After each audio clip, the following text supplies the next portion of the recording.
अस्सलाम वालेकुम, मैं तुहाडा बिरास फनी बाबा ते तुसां दे पियो मेरा यूट्यूब चैनल। सब तो पहले तो तुहाडे को रिक्वेस्ट करने हैं कि सारे यूट्यूब चैनल को सब्सक्राइब करे सो, बेल आइकन दे बटन को दबा दे सो, वल आल ते क्लिक करे सो ताकि सारी हर आने वाली वीडियो तुहाडे कुछ भी रहे तो नोटिफिकेशन तुहाडे को आंदा रहे। आज तो असां दिखेंदे पे हैं देहात का कल्चर कि देहात क्या होंगे। आज सवेले असां घरों निकले हैं, असां के कोई फनी किस्म का वीडियो बने सूँ और घा वढे सूँ माल वास्ते, दही वगैरह रखे हुए से, मंजी रखे हुए से, बकरियां रखे हुए से, ते असां के भी चलो आज घा ही वढूं ते कोई व्लॉग बना गिनसूँ, कोई वीडियो बना गिनसूँ फनी किस्म दियां। तां एक वीडियो बनाई है फनी किस्म की ते उन तो बाद ये असां व्लॉग बनाते पे दे पे एक खाल है बन्ने इन्हां तो गुजरते एडे पे सिर ते सी सारे बच्चे साहब होने घा रखी वदन ते आंदे पेन पिछों।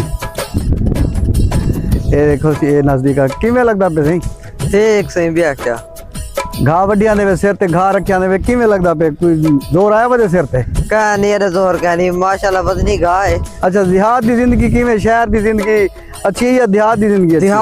देहात दी बहु अच्छी जिंदगी है। अच्छा सारा दी सुकून है वधे रहो। देखो सी हर पासे दिखाओ ना कैमरा दिखाओ कितनी हरियाली है, हरियाली देखो सी हरियाली देखो, हरियाली सब तो बेहतरीन जिंदगी ऐसी इतना कर खुशहाली खुशहाली है, हर पासे सब्जाई खाल है बन्ने ऊपर ट्यूबवेल है, ये ट्यूबवेल वगैरह इतना कर होने पे से ओ साइड पे नाल एक नहर भी है, इतना नहर चल रही है।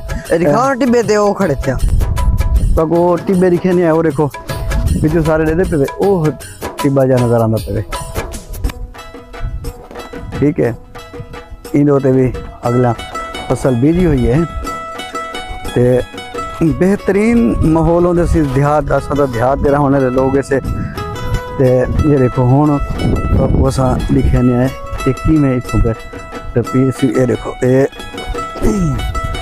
देखो ये है सही हुण तक